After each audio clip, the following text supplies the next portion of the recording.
Greetings, folks. Joseph Kursky here with you to talk about one of the most intriguing uses of a ArcGIS dashboard, and that is this Super Bowl dashboard and map from the good folks over at GeoDecisions. Now, they've maintained this for at least several years, and they've updated it with winners, losers, but hey, if you make it to the Super Bowl, you're all winners. You're all winners. But notice how the map is interactive. You can click on different counties, different places where teams are located, and also use this to teach about the pattern, for example, of where NFL teams happen to be located. We'll talk more about that in a minute. You can also see that there is some updates. For example, who's on the COVID-19 list. So the map is updated with current information, and you can see, unfortunately, the grim details of some of the teams and some of the players that are suffering, and all best wishes for their recovery. One of the other things that you can do with this is you can, with these wonderful ring-shaped graphs, you can look at the winners of past Super Bowls, who's lost the most, who's won the most, and the actual scores and the dates for those teams. Wonderful to be able to actually browse teams and the actual Super Bowl records. As you can see here, you can scroll on the left side and look at specific teams if you wish. And I'm going to do that for the New Orleans Saints. Have they ever won? Yes, they've won one Super Bowl. They've never lost a Super Bowl. What about the Las Vegas / Oakland / Los Angeles Raiders? Yeah, they've won and lost both. But unfortunately, look at this, Detroit. Sorry, folks, but the Lions have yet to be in a Super Bowl. And that is just fascinating to be able to look at the map here and see this vast tract of land from Minnesota all the way over to Seattle where there's actually no NFL teams. Why is that? Well, it all has to do with geography, really.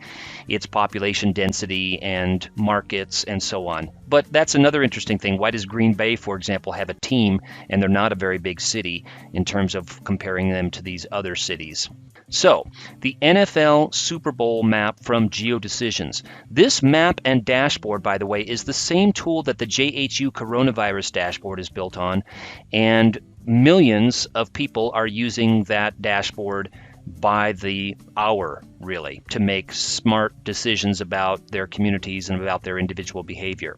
Also on this particular dashboard, which is enabled by ArcGIS technology from Esri, you have the ability to change the base map to the satellite image, so you can actually look at the orientation, the land use surrounding each stadium. For example, just south of USC campus, you've got the Los Angeles Memorial Coliseum. You can look at this one. Where is this located? Wow, there's Lake Pontchartrain, there's the Mississippi River, so that's the stadium in New Orleans. Notice the orientation of each of these. You can ask spatial thinking related questions to your students, for example, about when's the sun going to be in your eyes at different times of day in these open stadiums. Some of the stadiums, of course, are closed and are also some have a retractable roof. So here's the stadium for the 2021 Super Bowl in Tampa, Florida. So you can look at the images here. Also, play map and image detective.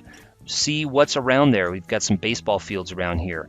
What time of day was the image taken? What time of year was the image taken? So you can really look at spatial patterns. And this particular one is not too far from a major airport. You can see that we're going to browse to a different closed stadium here in Atlanta, the Mercedes-Benz Stadium. They're having that roof that can enclose the whole thing, and very close to downtown Atlanta, not near the airport as well.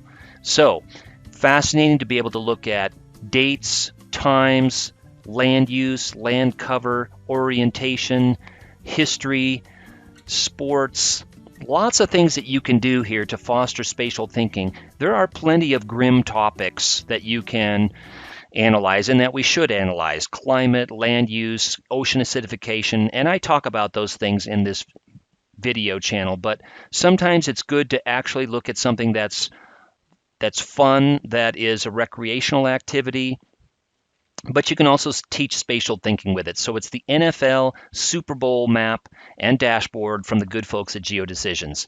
Thanks, and keep on thinking spatially, and go Packers!